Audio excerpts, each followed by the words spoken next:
दोस्तों आज successfully entrance examinations Jamia Millia Islamia का डिप्लोमा इंजीनियरिंग का हो गया।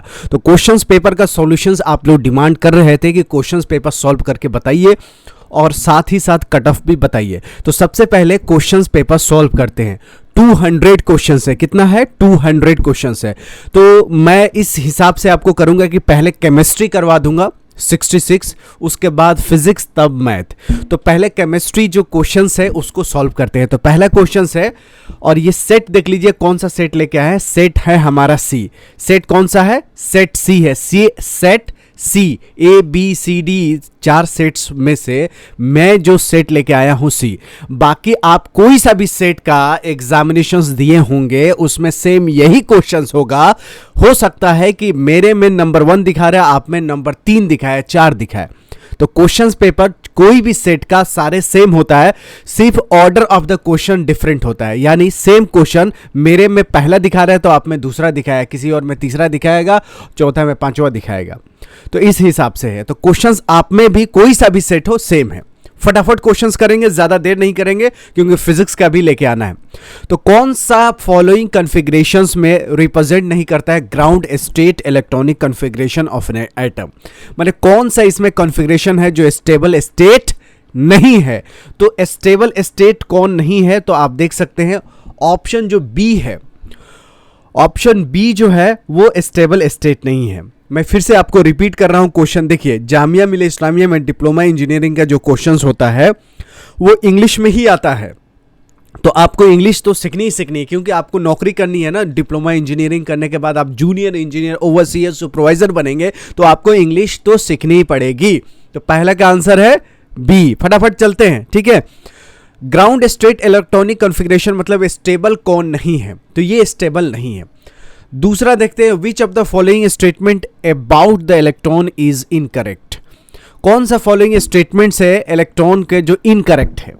तो दूसरा का जो आंसर है वो है Bombay. The mass of electron is equal to mass of neutron. ठीक है, न्यूट्रॉन का तो कोई मास ही नहीं होता है ना। न्यूट्रॉन का कोई मास नहीं होता कि होता है? देखिए न्यूट्रॉन के बराबर नहीं होता है, ठीक है। न्यूट्रॉन के बराबर इलेक्ट्रॉन का नहीं होता है, राइट। तो मास ऑफ इलेक्ट्रॉन जो होता है, मास ऑफ इलेक्ट्रॉन्स जो मास ऑफ न्यूट्रॉन का इक्वल नहीं होता है, ठीक है। दोनों का मास इक्वल नहीं होता है, तो यही है इनकरेक्ट। बाकी it is negatively charge particle, ये सही है। It is a basic constituent of all atom, सही है। It is a constituents of cathode rays, ये भी सही है। तो दूसरा का B is a correct answer. तीसरा देखिए, फटाफट करेंगे क्वेश्चंस, देर नहीं होना चाहिए। तीसरा क्वेश्चन कह रहा है कि an atom of an element has the electronic configuration 2s2, to which group does it belong? कौन से ग्रुप में बिलोंग करता है? तो देखिए तीसरा का जो आंसर है वो है डी, यानी सेकेंड ग्रुप।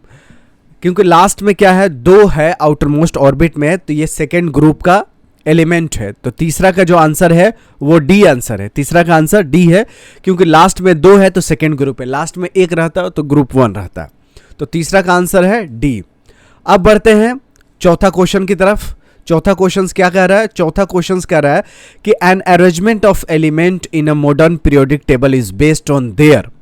चौथा का जो आंसर है B, increasing atomic number in the horizontal रोज।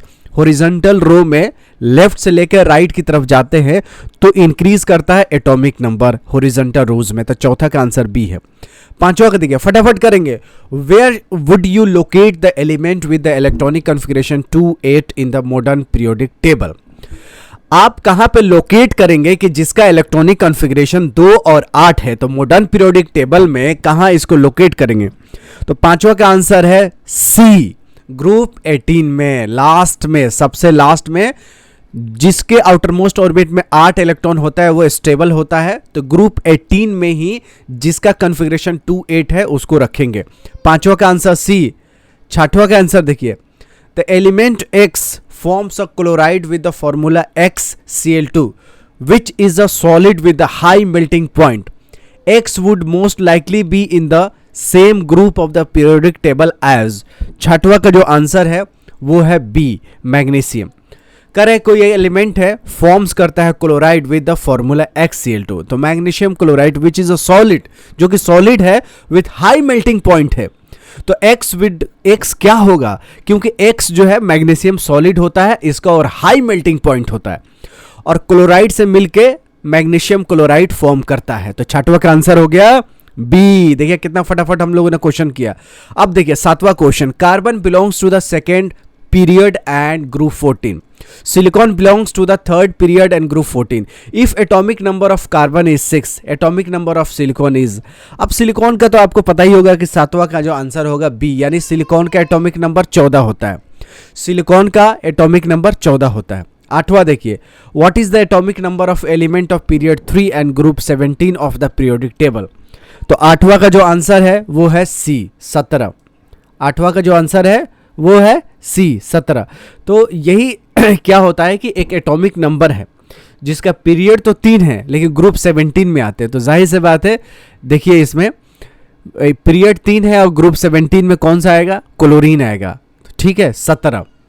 तो पीरियोडिक टेबल में कौन सा एटॉमिक नंबर होगा, 17, क्लोरीन का। तो आठवां का आंसर जो होगा वो सी होगा। 9 का आंसर देखिए, which one of the following statement is not correct about the trends in the properties of elements of a period on going from left to right. तो 9वां का जो आंसर है डी आंसर है कि the atom lose their electrons more easily. जब आप सही नहीं है, इसमें कर नॉट करेक्ट, कौन करेक्ट है, नॉट करेक्ट। तो atoms lose their electrons more easily, ये गलत है। सही क्या होना चाहिए कि एटम्स अगर लेफ्ट टू राइट जाए, इधर लेफ्ट टू नहीं राइट टू लेफ्ट, तो राइट टू लेफ्ट जाएगा तो लेफ्ट वाला जो एटम होता है, जैसे सोडियम हो गया, पोटासियम हो गया, सीजियम हो गया, जिसके आउटरमोस्ट ऑर्बिट में एक इलेक्ट्रॉन रहता है, वो आसानी से अपना इलेक्ट्रॉन्स को लूज कर देता है। तो 9वां का जो नोट है वो सही नहीं है, वो है डी। तो 9वां का डी आंसर है। फटाफट करेंगे क्योंकि बहुत समय लग जाएगा। Which of the following set of element is written in order of their increasing metallic character. देखिए मैं पढ़ दे रहा हूं क्योंकि मुझे पढ़ने में आ रहा है कि कौन सा फॉलोइंग सेट ऑफ एलिमेंट है जो कि written in order of their increasing metallic character. तो 10वां का जो आंसर है वो है डी। देखिए बेरिलियम है, मैग्नीशियम है और कैल्शियम है। ये इंक्रीजिंग मेटालिक कैरेक्टर के बारे में है कि जिसका मेटालिक कैरेक्टर इंक्रीज करता है। तो बीई बेरिलियम, मैग्नीशियम और कैल्शियम। 10वां का आंसर है D, beryllium, magnesium, calcium. 11 number देखिए, a metal M is in the first group of periodic table, what will be the formula of its oxide. एक metal M है, is in the first group of periodic table, what will be the formula of its oxide. तो 11 का जो answer है वो है B, M2O, magnesium oxide. जैसे अगर यहाँ M रहता है, मैग्नीशियम रहता, क्योंकि आउटर मोस्ट ऑर्बिट में ऑक्सीजन के 2 होते हैं। तो अगर ये कहता है कि first group of periodic table है, तो जिसका आउटर मोस्ट ऑर्बिट में 1 है, तो 2 से मल्टीप्लाई करेंगे 2 होगा, ऑक्सीजन की 2 की जरूरत है, तो बी आंसर हो जाएगा 11 के बी। 12 नंबर देखिए, इलेक्ट्रोवैलेंट कंपाउंड्स आर, इलेक्ट्रोवैलेंट जो कंपाउंड्स होते हैं वो क्या होते हैं। तो 12 का भी आंसर जो है वो सी है, conductors in the fused states. 12 का क्या आंसर है कि इलेक्ट्रोवायलेंट जो कंपाउंड होते हैं उनमें क्या होता है कि कंडक्टर्स जो होते हैं वो फ्यूज स्टेट में होते हैं। तो 12वां का जो आंसर है वो सी है। 13 पर चलते हैं, ionic compounds don't conduct electricity in. Ionic compound conduct नहीं करता इलेक्ट्रिसिटी, कब, किस में। तो 13 का जो आंसर है, करेक्ट आंसर है सॉलिड स्टेट। नमक जो होता है, नमक में करंट फ्लो नहीं होता है, लेकिन उसी नमक को अगर आप पानी में डाल देंगे, पानी में घोल बना देंगे, तो क्या होगा, उसमें इलेक्ट्रिसिटी कंडक्ट करने लगेगी। तो जब आयनिक कंपाउंड सॉलिड स्टेट में रहता है तो उसमें करंट का प्रवाह नहीं होता, धारा का प्रवाह नहीं होता है। और जब उसमें पानी मिला दिया जाता है, सॉल्यूशन बन जाता है, तो उसमें कंडक्ट करने लगती है इलेक्ट्रिसिटी। जैसे नमक में बिजली नहीं बहेगी लेकिन उसको पानी में घोल दिया जाएगा तो उसमें बिजली बह जाएगी। 13 का answer C. 14, the bond between 2 atoms of the same element is. The bond between 2 atoms of the same elements is. 14 का आंसर है C, non polar covalent. Between 2 atoms same elements, जैसे O2 है, इसमें नॉन पोलर होगा और covalent bond होगा। Polarity नहीं होगी लेकिन कोवैलेंट बॉन्ड होगा। तो सेम एटम में जैसे ऑक्सीजन O2 लिखते हैं, जैसे मैग्नीशियम 2 लिखते हैं, या Cl2 लिखते हैं, क्लोरीन 2 लिखते हैं, तो वो नॉन पोलर होता है और कोवैलेंट बॉन्ड होता है। तो 14 का आंसर है सी। 15 देखिए, an element having 4 electrons in its outer most orbit formed bond by. एक एलिमेंट है जिसका आउटर मोस्ट ऑर्बिट में 4 इलेक्ट्रॉन्स है, बॉन्ड बाय किस तरह? शेयरिंग से होता है, जाहिर सी बात है। 15 का जो आंसर होगा वो सी होगा, क्योंकि आउटर मोस्ट ऑर्बिट में 4 है तो लूज गेन से नहीं होगा, शेयर करने से होगा। जैसे कि कार्बन हो गया, जैसे सिलिकॉन जर्मेनियम हो गया, तो ये सारे जो भी सेमीकंडक्टर्स है इसमें शेयरिंग से ही इसमें बॉन्ड बनता है। तो 15 का आंसर सी है। The percentage of ionic character of a bond is calculated by the difference in. 16 का जो आंसर है वो है C, electronegativity of atoms. Percentage of ionic character of a bond is calculated by difference in electronegativity of atom. 16 का C answer है। 17 का देखिए, protons play an important role in which type of bonding. किस type के bonding में proton बहुत ज़्यादा important role play करता है? 17 का जो आंसर है वो डी, कोऑर्डिनेट बॉन्ड में। कोऑर्डिनेट बॉन्ड होता है, जैसे इलेक्ट्रोवैलेंट हो गया, कोवैलेंट हो गया और कोऑर्डिनेट बॉन्ड, इसमें प्रोटॉन जो है वो बहुत ज़्यादा रोल अपना प्ले करता है। किसमें? कोऑर्डिनेट बॉन्ड में। 17 का आंसर डी। 18वां देखिए, molecule with the multiple covalent bonds is. Molecule वो जिसका मल्टीपल कोवैलेंट बॉन्ड्स है। तो 18 का आंसर है सीधे सीधे ए, C2H4। क्या है? C2H4। 18 का आंसर ए है कि मॉलिक्यूल जिसका मल्टीपल कोवैलेंट्स बॉन्ड्स है। इसमें भी कोवैलेंट्स है, C2 में भी है और H4 में भी है। इसमें सिर्फ H में है, N में है, F2 में, इसमें मल्टीपल है, यानी एक से ज़्यादा है। C2 में भी है, H में भी है। तो C2H4 में क्या है? मल्टीपल कोवैलेंट्स बॉन्ड है। तो 18 का आंसर ए।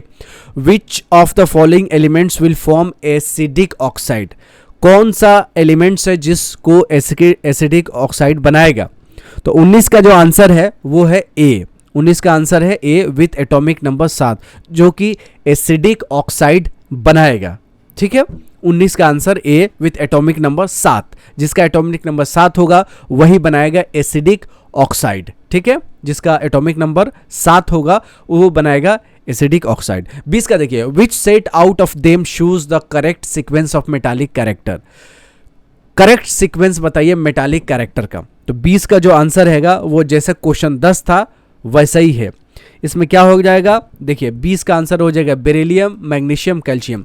10 नंबर जो क्वेश्चन था उसी को रिपीट कर दिया गया है 20 में। तो आपको देखिए एक सही होगा तो दूसरा भी सही होगा। तो 20 का आंसर है ए, पहले बेरिलियम होगा, फिर मैग्नीशियम होगा, उसके बाद कैल्शियम होगा। ये है करेक्ट सीक्वेंस। 21 नंबर देखिए, the number of electrons in the valence shell is equal to. Valence shell में जितने नंबर ऑफ इलेक्ट्रॉन्स होगा वो क्या होता है? जाहिर से बात है आप तो जानते होंगे। 21 का आंसर है बी, ग्रुप नंबर। क्या होगा? Group number. जितने number of electrons in the valence shell होंगे वो ग्रुप नंबर होंगे। 21 का जो आंसर है बी। ठीक है, जितना वैलेंस शेल में इलेक्ट्रॉन्स होंगे उतने ही ग्रुप नंबर। अब देखिए, विच विल लूज, क्योंकि एटॉमिक नंबर नहीं हो सकता। जैसे मान लीजिए कि पोटाशियम है और सोडियम है, सब में तो वैलेंस तो एक ही है, लेकिन क्या एटॉमिक मास सेम है? पीरियड नंबर सेम है? एटॉमिक वॉल्यूम सेम है? नहीं, ग्रुप नंबर सेम है। एक ही ग्रुप में होते हैं। जैसे जिसमें लास्ट में एक है वो ऊपर से नीचे तक एक ग्रुप में होते हैं। 22 का देखिए, which will lose electrons easily. बताइए जल्दी से, कौन सा इसमें इलेक्ट्रॉन लूज करेगा इजिली? तो जाहिर से बात है ऊपर से नीचे जाएंगे तो जल्दी, जिसका एटॉमिक नंबर। अब इसमें देखिए 22 का जो आंसर होगा वो आंख बंद करके सी मार सकते हैं, क्योंकि मैग्नीशियम कैल्शियम में तो 2 है, सोडियम पोटासियम में 1 है। सोडियम ऊपर होता है और पोटासियम नीचे होता है। तो जाहिर से बात है ऊपर से नीचे जाते हैं तो इलेक्ट्रॉन इजिली लूज कर सकते हैं। तो potassium is a correct answer, 22 का सी। Which of the following metal is a liquid. अब बताइए, सब कोई जानता है ना कि कौन सा लिक्विड होता है। तो 23 का आंसर जो डायरेक्ट आएगा वो मरकरी। मरकरी जो होता है, जिसमें क्या होता है ना, आपका टेम्परेचर, बुखार नापते हैं, तो वो क्या होता है, उसमें लिक्विड भरा रहता है, मरकरी भरा रहता है। जितना वो मरकरी ऊपर जाएगा उतना ही आपको बुखार होता है। तो वही एक मेटल है इन सब में, जो कि सोडियम भी सॉलिड होता है, गोल्ड भी, डायमंड भी। तो मरकरी ऐसा है जो लिक्विड होता है। मेटल तो है लेकिन लिक्विड है। तो 23 का सी। The atomic atoms combine with another to form. जाहिर से बात है मॉलिक्यूल्स होगा। 24 का जो आंसर होगा वो आपका डी होगा। जब एटम्स कंबाइन करते हैं, फॉर्म करते हैं, तो क्या बनते हैं? मॉलिक्यूल्स। मैंने आपको पढ़ाया भी था कि दो एटम्स, दो या दो से अधिक मिलकर मॉलिक्यूल्स बनाते हैं। तो 24 का आंसर डी है।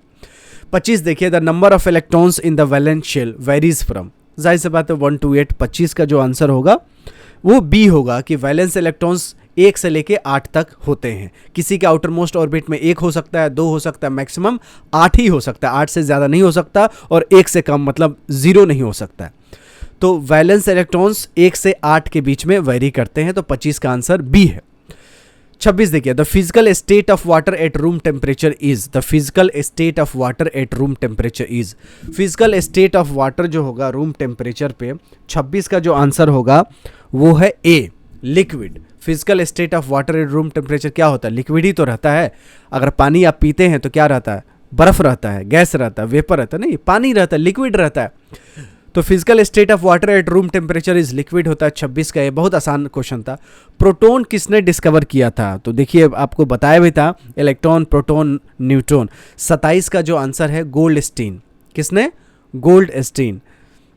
27 का प्रोटॉन जो है, पीजी याद रखिएगा, प्रोटॉन डिस्कवर किसने किया था? गोल्डस्टीन ने। तो 27 का आंसर है ए है। चलिए आगे बढ़िए। The outermost shell of an atom can have a maximum, maximum कितना हो सकता है आउटर मोस्ट ऑर्बिट में? तो 28 का जो आंसर है वो है सी, मैक्सिमम 8 से ज़्यादा आउटर मोस्ट शेल में नहीं हो सकता है। पहले भी क्वेश्चंस ये वाले में भी आपको बताया 1 से 8 ही हो सकता है। तो 28 का जो आंसर होगा वो सी होगा। अब 29 देखिए, the maximum number of electrons that can be accommodated in any energy level of atoms 2n²। जाहिर सी बात है 29 का जो आंसर है वो है ए, मैक्सिमम जो इलेक्ट्रॉन्स एकोमोडेट कर सकते हैं किसी भी एनर्जी लेवल में, उसका आंसर होगा 2n²। n क्या है? Number of energy level. तो 2n² ही, जैसे मान लीजिए कि 1 है एनर्जी लेवल, तो उसमें 2 ही मैक्सिमम एटम्स हो सकते हैं। जिसमें दो एनर्जी लेवल है तो 2 दूना 4 दूना 8 ही हो सकते हैं मैक्सिमम। तो 29 का आंसर है ए, 2n²। बहुत जगह आपने पढ़ा होगा। अब देखिए आधा से ज्यादा क्वेश्चन हो गया तुरंत, अब 10 मिनट में वीडियो खत्म होने वाला है। N isotope of cobalt is used in, cobalt का जो आइसोटोप्स होता है कहाँ यूज होता है? किस चीज, किस बीमारी को सॉल्व करने में होता है? तो 30 का जो आंसर है वो है ट्रीटमेंट ऑफ कैंसर। कैंसर को ट्रीट करने के लिए, कैंसर को ठीक करने के लिए, कैंसर बीमारी को सही करने के लिए कोबाल्ट का आइसोटोप को इस्तेमाल किया जाता है। तो तीसरा का जो आंसर है ए। 31 देखिए, all inert gas elements have 8 electrons in their outermost shell except, जितने भी इनर्ट गैस एलिमेंट्स है जिसमें 8 इलेक्ट्रॉन्स होते हैं एक्सेप्ट हीलियम। जाहिर सी बात है हीलियम, हाइड्रोजन के बाद हीलियम ही आता है ना। तो 31 का जो आंसर है वो क्या है? 31 का आंसर सी है, हीलियम। 31 का आंसर सी है। तो दोस्तों आपने देखा कि 31 का आंसर है सी। अब बढ़ते हैं 32 नंबर क्वेश्चंस पे। Water decomposes into hydrogen and oxygen by hydrolysis. तो ये देखिए कैसे हाइड्रोलिसिस होगा। 32 का जो आंसर होगा वो होगा बी, इलेक्ट्रोलाइसिस से। ठीक है, इलेक्ट्रोलाइसिस। तो इलेक्ट्रोलाइसिस जो होता है कि पानी में अगर करंट फ्लो करवाएंगे तो हाइड्रोजन ऑक्सीजन अलग अलग हो जाएगा, जिसको इलेक्ट्रोलाइसिस बोलते हैं। ठीक है, इसको हाइड्रोलाइसिस भी बोलते हैं। ठीक है, हाइड्रोजन का इलेक्ट्रोलाइसिस। ठीक है, तो 32 का जो आंसर होगा इसमें करेक्ट जो होगा वो है बी आंसर होगा। 32 का बी आंसर होगा। 33 देखिए, oxidation reaction involves, oxidation reaction में क्या होता है कि लॉस ऑफ इलेक्ट्रॉन्स हो जाता है, एडिशन ऑफ ऑक्सीजन होता है और रिमूवल ऑफ हाइड्रोजन हो सकता है। हो सकता नहीं, होता ही है। तो लॉस, इलेक्ट्रॉन लॉस हो जाता है ऑक्सीडेशन में और ऑक्सीजन जुड़ जाता है और हाइड्रोजन हट जाता है। इसको बोलते हैं ऑक्सीडेशन रिएक्शन। 33 को आपने देख लिया कि 33 का जो आंसर होगा वो हो जाएगा D, all of the above. ठीक है, 33 का जो आंसर है वो हो जाएगा डी। ठीक है, क्योंकि ऑक्सीडेशन में इलेक्ट्रॉन्स का लॉस हो जाता है, ऑक्सीजन जुड़ जाता है, हाइड्रोजन रिमूव हो जाता है। इसी का उल्टा हो जाएगा रिडक्शन। अब 34 का जो आंसर देखिए, 34 कह रहा है कि विच of the following has a highest density, सबसे ज़्यादा डेंसिटी किसका होता है? वाटर का होगा, आयरन का होगा, एयर का होगा, हनी का होगा। तो 34 का जो आंसर है वो है बी। ठीक है, 34 का आंसर है बी। आयरन ही इन सब चारों में से आयरन का जो डेंसिटी होगा वो ज़्यादा होता है, भारी होता है।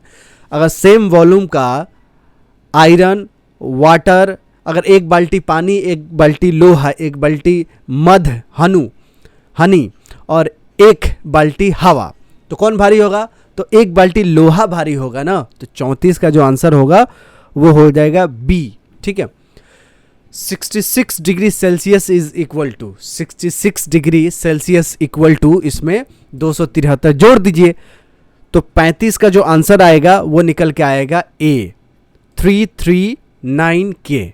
ठीक है, इसमें 273 जोड़िएगा 66 में, 273 प्लस 66 तो आएगा आपका निकल के 339। 35 का जो आंसर है से आपका जितने भी सेट्स हैं सब में क्वेश्चन सेम है।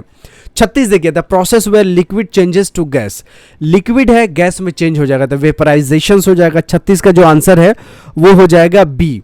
36 का आंसर हो जाएगा बी, वेपराइजेशन। 37 देखिए, absolute alcohol is, absolute alcohol किसको बोलते हैं? तो 37 का जो आंसर है, सीधा सीधी बात है, 37 का जो आंसर है उसमें बिल्कुल एग्जैक्ट, 37 का जो आंसर है वो एग्जैक्ट है आपका 37 का बी होगा, 100% इथेनॉल। यानी अल्कोहल जो होगा उसको बोलेंगे जिसमें 100% इथेनॉल होगा, मिथेनॉल नहीं, इथेनॉल को अल्कोहल बोलते, इथेनॉल, एथी, इथेनॉल, 100% इथेनॉल को एब्सोल्यूट अल्कोहल बोलेंगे।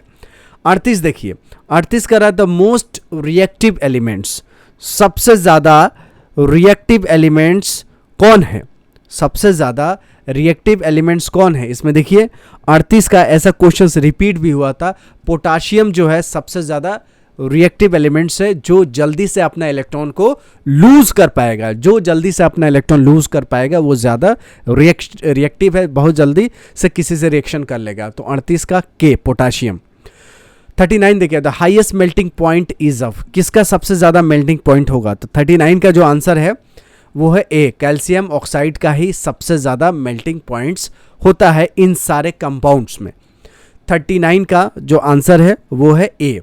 40 नंबर देखिए, विच of the following method is suitable for preventing an iron frying pan from rusting, कौन सा मेथड्स है जो कि सुटेबल है preventing an iron frying pan for rusting से? तो जाहिर से बात है गैल्वेनाइजिंग होता है, तो गैल्वेनाइजिंग जो होता है वो क्या, रस्टिंग को बचाता है। तो 40 का आंसर है C, applying coating of zinc, zinc का कोटिंग लगाना ही गैल्वेनाइजिंग कहलाता है। ठीक है, तो दोस्तों 40 का आंसर जैसे आपका सी आया। अब 41, अब खत्म होने वाला।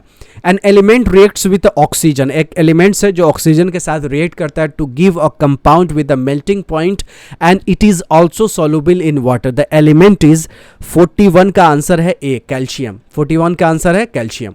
42 देखिए, food cans are coated with the tin and not with the zinc because, देखिए बहुत बड़ा क्वेश्चन है कि जो फूड कैंस होते हैं, जैसे मान लीजिए कि आप कोल्ड ड्रिंक पीते हैं तो उसका कैंस भी आता है, वो टीन का कोटिंग होता है ना कि जिंक का। क्यों होता है?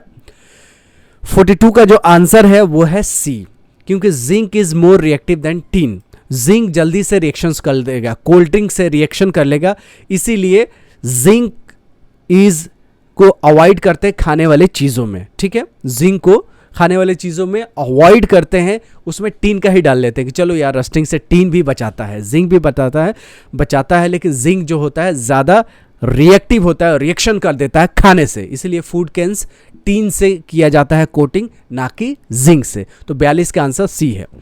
अब 43 देखिए, the highest boiling point of के of the compound of the carbon, सबसे ज्यादा बॉइलिंग पॉइंट किसका है? तो 43 का जो आंसर है सी, एसिटिक एसिड। क्या है? एसिटिक एसिड का सबसे ज्यादा बॉइलिंग पॉइंट्स है। 43 का सी। 44 का देखिए, the formula of butane, butane का फॉर्मूला याद करिए। देखिए 44 का आंसर है बी, C4H10। C4H10, C4H10 जो होता है वो ब्यूटेन का फॉर्मूला है, याद कीजिए, इथेन, प्रोपेन, ब्यूटेन, C4H10 ये है ब्यूटेन का फॉर्मूला। 44 का बी। 45 देखिए, the mass of 0.5 mole of N2 gas is, N2 gas के 0.5 मोल के बराबर क्या होगा? तो 45 का जो आंसर होगा वो हो जाएगा 14 ग्राम। क्या हो जाएगा? 14। अगर 1 मोल होता तो 28 ग्राम हो जाता। ठीक है, अगर 0.5 है तो 14 ग्राम होगा, 45 का ए। 46 देखिए, isotope of an element. Isotopes क्या होते हैं बताइए। आइसोटोप्स जो होते हैं, 46 का आंसर होगा सी, डिफरेंट नंबर ऑफ न्यूट्रॉन्स होते हैं, ठीक है, इलेक्ट्रॉन सेम रहेंगे, न्यूट्रॉन्स डिफरेंट रहेंगे, उसको बोलते हैं आइसोटोप्स, ठीक है। 46 का आंसर होगा सी, जिसका डिफरेंट न्यूट्रॉन्स होंगे वही होते हैं isotopes. Isotopes, isotopes, isobar, isotones, तो यहाँ आइसोटोप्स के बारे में बात हुई है, डिफरेंट नंबर ऑफ न्यूट्रॉन्स होंगे। 46 का जो आंसर हो जाएगा वो हो जाएगा सी। 47 देखिए, 47 कर रहा है कि number of valence electrons in chlorine. अब क्लोरीन में वैलेंस इलेक्ट्रॉन्स, ये देखिए वैलेंस इलेक्ट्रॉन्स इन क्लोरीन कितना होता है, देखिए 17 का बताइए। 17 नहीं, 47 नंबर है, 47 के जो आंसर होगा बी, क्योंकि क्लोरीन माइनस है ना, तो माइनस जो है एक ले चुका है, तो उसके आउटर मोस्ट ऑर्बिट में 8 रहेंगे, क्योंकि 7 होता ही है और एक ले लिया तो यहाँ देखिए क्लोरीन माइनस है, क्लोरीन के ऊपर एक माइनस का निशान है, क्लोरीन के मुड़िया पर, क्लोरीन के सर पे एक माइनस का निशान है, इसके मतलब एक इलेक्ट्रॉन इसने घपला किया है, एक ले लिया है, तो पहले 7 थे और एक ले लिया तो हो जाएंगे 8। 47 का जो आंसर है बी। बहुत इजी था लेकिन ट्रिकी क्वेश्चन था, बहुत लोगों ने माइनस देखा नहीं होगा तो 17 मार के आए होंगे, ठीक है। 48 देखिए, which one of the following is a correct configuration of sodium. Sodium बताइए, सोडियम 11 होता है ना, तो क्या होगा 2 8 1 हो जाएगा ना। 48 का जो आंसर आ जाएगा वो हो जाएगा डी, 2 8 1। 49 देखिए, isotope of iodine is used in. Iodine का आइसोटोप्स होता है, कहाँ इस्तेमाल किया जाता है, तो 49 का जो आंसर है वो है Delhi. All of the above, cancer के लिए, गोइटर के लिए भी, न्यूक्लियर रिएक्टर में एज अ फ्यूल भी इस्तेमाल किए जाते हैं, किसका, आयोडीन का आइसोटोप्स का। तो आइसोटोप्स ऑफ आयोडीन जो घेगा होता है गले में, जो बड़ा लटक जाता है, उसका भी ट्रीटमेंट के लिए इस्तेमाल होता है, कैंसर के लिए भी होता है, और एज अ रिएक्टर में फ्यूल भी इस्तेमाल होता है। तो ऑल ऑफ द एबव, 49 का ऑल ऑफ द एबव हो जाएगा। आइसोबार आर, जैसे अभी आइसोटॉप्स पूछा था, आइसोबार आर, तो 50 को जो आंसर है वो कैल्शियम और आर्गन। कैल्शियम आर्गन क्या है, आइसोबार से, 50 का आंसर है ए। अब 51 देखिए, the electrons distribution of aluminium in a different shells. Aluminium के कॉन्फ़िगरेशन बता दिए, तो एल्युमिनियम 13 होते हैं ना, 2 8 10 हो गया और 3 13, तो 51 को जो आंसर आ जाएगा ए आ जाएगा। 51 के आंसर है 2 8 10 3 13। The number of valency in beryllium, beryllium 52 का जो आंसर है, 52 का जो आंसर है वो सी है, ठीक है। वैलेंस बेरिलियम में जो होगा 2 होगा, नंबर ऑफ, यहाँ क्या हो, गलती मिस प्रिंटिंग हुआ है, तो number of valency in beryllium is 2। 52 का जो आंसर हो जाएगा वो सी हो जाएगा। 53 देखिए, तो chemical formula of copper nitrate. Copper nitrate का केमिकल फार्मूला कौन सही है, सब आपको दिख रहा होगा कि कॉपर नाइट्रेट है, लेकिन एक ही इसमें आंसर है, तो 53 का जो ए है कॉपर नाइट्रेट, ये करेक्ट है। कॉपर में 2 होगा ना, इसमें माइनस, तो -2 है, कॉपर -2 होता है, तो 53 का ए आंसर है। कॉपर नाइट्रेट का एग्जैक्ट फार्मूला यही है, ठीक है। 54 का देखिए, विच of the following is not mixture, इसमें कौन मिक्सचर नहीं है, तो 54 का जो आंसर है वो है बी, प्योर वाटर जो है वो मिक्सचर नहीं है। बाकी सी वाटर में बहुत सारे मिक्सचर होते हैं, सी वाटर में जितना नदी का गंदगी होता है, शहर के गंदगी नदी में, नदी का गंदगी कहाँ पे, समुद्र में, तो समुद्र के वाटर तो खुद ही मिक्सचर है। हवा में तो खुद ही मिक्सचर है, ऑक्सीजन का, नाइट्रोजन का, सॉक्स नॉक्स का, sulphur dioxide, carbon monoxide, brass तो ऑलरेडी है मिक्सचर, तो प्योर वाटर जो है वो मिक्सचर नहीं है। 54 का आंसर बी है। 55 देखिए, SI unit of pressure, pressure का यूनिट क्या होता है, पास्कल ही होता है ना, सही बताइए, देखिए याद रखिए, 55 का जो आंसर होता है वो सी होता है, पास्कल ही होता है एसआई यूनिट ऑफ प्रेशर। अब आगे बढ़ते हैं। 56, metal are the elements that, metal क्या होते हैं जो लूज कर देते हैं इलेक्ट्रॉन्स को, तो 56 का जो आंसर हो जाएगा वो हो जाएगा ए, जो इलेक्ट्रॉन्स को लूज करता है, इलेक्ट्रॉन्स को दे देता है, ठीक है। और नॉन मेटल क्या होता है, इलेक्ट्रॉन्स को ले लेते हैं तो गेन करते हैं नॉन मेटल, और मेटल लूज करते थे, खो देते हैं, छोड़ देते हैं, ले जाओ भाई मेरे यहाँ से ले जाओ। 56 का ए आंसर। 57 देखिए, विच of the following contains maximum number of molecules, किसमें नंबर ऑफ ज़्यादा मॉलिक्यूल्स है, तो ये देखिए 57 का आंसर बहुत अच्छा है कि सी जो है इसमें नंबर ऑफ मॉलिक्यूल्स मैक्सिमम से, following contains maximum number of molecules, ठीक है। 1 ग्राम ऑफ H2, ठीक है, 1 ग्राम ऑफ H2 में मैक्सिमम नंबर ऑफ मॉलिक्यूल्स है। बहुत ट्रिकी क्वेश्चन था। 57 का जो आंसर है वो है सी है, 57 का आंसर सी है। 58 देखिए, विच of the following represents a correct chemical formula. Correct chemical formula कौन सा है? क्या कैल्शियम क्लोराइड है, या BiPO4 है, NaS है, NaSO4 है? तो 58 को जो करेक्ट आंसर हो जाएगा वो बी हो जाएगा, BiPO4, Bi bismuth, PO4 phosphorus, oxygen और बिस्मथ। 58 का जो आंसर है, 58 का आंसर है बी। अब 59 पे आ जाते हैं। The total number of electrons that take part in the forming the bond in O2 is. O2 में कितना नंबर ऑफ इलेक्ट्रॉन्स पार्ट किए हैं? तो 3 इधर से 3 इधर, कितना 6 हो गया ना, तो 59 का डी कितने 4। O2 में, ऑक्सीजन में आउटर मोस्ट ऑर्बिट में कितना होते हैं? 2 ले सकता है ना, तो 2 2 इधर से 2 इधर 2 इधर। नाइट्रोजन रहेगा तो उसका 6 हो जाएगा। किसका? नाइट्रोजन। N2 रहता तो 6 होता, ऑक्सीजन है तो 4 होगा। ठीक है, तो 59 का करेक्ट आंसर है डी 4। ठीक है, अब 60 number, the chemical formula for bleaching powder. Bleaching powder कपड़ा धोने वाला, याद रखिए। 60 का जो आंसर हैगा CaOCl2, Ca calcium oxide chloride, CaOCl2 is a bleaching powder formula. एक केमिकल फार्मूला जरूर जामिया मिलिया इस्लामिया में पूछा जाता है। ठीक है, तो आपको पता चल गया ब्लीचिंग पाउडर का केमिकल फार्मूला है CaOCl2। 61 देखिए, अब वीडियो खत्म हो गया। Which of the following represents the correct relation between Avogadro's number and number of particles and moles. ये रिलेशंस बताइए। देखिए फॉर्मूला है, फॉर्मूला आपको याद रखना चाहिए। 61 के आंसर हैगा ए, N = N/NO। ठीक है, NO क्या है? एवोगाड्रो नंबर है। कैपिटल N क्या है? नंबर ऑफ पार्टिकल है। और N क्या है? छोटा वाला n मोल्स है। तो मोल = नंबर ऑफ पार्टिकल्स बट्टा एवोगाड्रो नंबर। 61 का ए आंसर है। 62 देखिए, identify the correct symbol of gold. Gold का देखिए, गोल्ड का ऑरम होता है ना, लोग गोल्ड का जी, ये जर्मेनियम हो गया, ये दोनों आपको बेवकूफ़ बनाया है। ठीक है, ऑरम। ठीक है, AU होता है गोल्ड का सिंबल। तो 62 के डी जो होगा बहुत ज़्यादा लोगों ने बनाया होगा। 63 देखिए, an element X has a valency = 3, what will it's chemical formula with carbonate ions. Carbonate ions के साथ क्या केमिकल फार्मूला बनेगा? तो 63 का जो आंसर है वो है सी, जो कि करेक्ट आंसर है। क्योंकि इसमें देखिए 3 दूना 6 हो जाएगा, 3 दूना 6 हो जाएगा, तो 6 का शेयरिंग हो जाएगा। तो 63 का जो आंसर आएगा वो हो जाएगा सी। 64 देखिए, the formula for the calcium phosphate is. Calcium phosphate का शुद्ध फार्मूला, सही फार्मूला कौन सा है? तो 64 का जो आंसर है वो है सी, Ca3PO4 के ब्रैकेट में 2, Ca3PO4 के ब्रैकेट में 2। इसका कैल्शियम फॉस्फेट का सबसे सही फार्मूला है 64 का सी। अब खत्म हो गया वीडियो, बस खत्म हो गया। Solution turns red litmus blue, its pH value is likely to be. pH value कितना होगा? जब लिटमस टेस्ट हुआ तो रेड वाला ब्लू हो गया। तो 65 का जो आंसर हो जाएगा वो हो जाएगा डी। क्या हो जाएगा? इसका pH 10 है, यानी बेसिक है। क्या है? बेसिक है, एसिडिक नहीं है। 7 से नीचे रहता तो एसिडिक होता, 7 से ऊपर बेस है, 7 है न्यूट्रल। तो अगर लिटमस रेड से ब्लू हो जाता है तो pH 10 के 10 है। ठीक है, 65 का जो आंसर था वो है डी। 66 देखिए, the pair of ions having the same electronic configuration is. 66 का आंसर है बी, जिसका सेम इलेक्ट्रॉनिक कॉन्फ़िगरेशन होगा Fe3+ और Mn2+। इसका इलेक्ट्रॉनिक कॉन्फ़िगरेशन सेम होगा। तो 66 का आंसर बी है।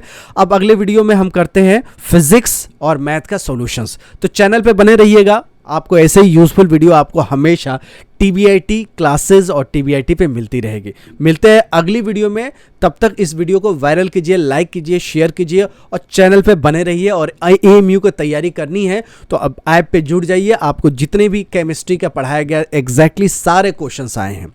तो मिलते हैं अगली वीडियो में, तब तक you take good care of yourself. जय हिंद, जय भारत, जय जामिया।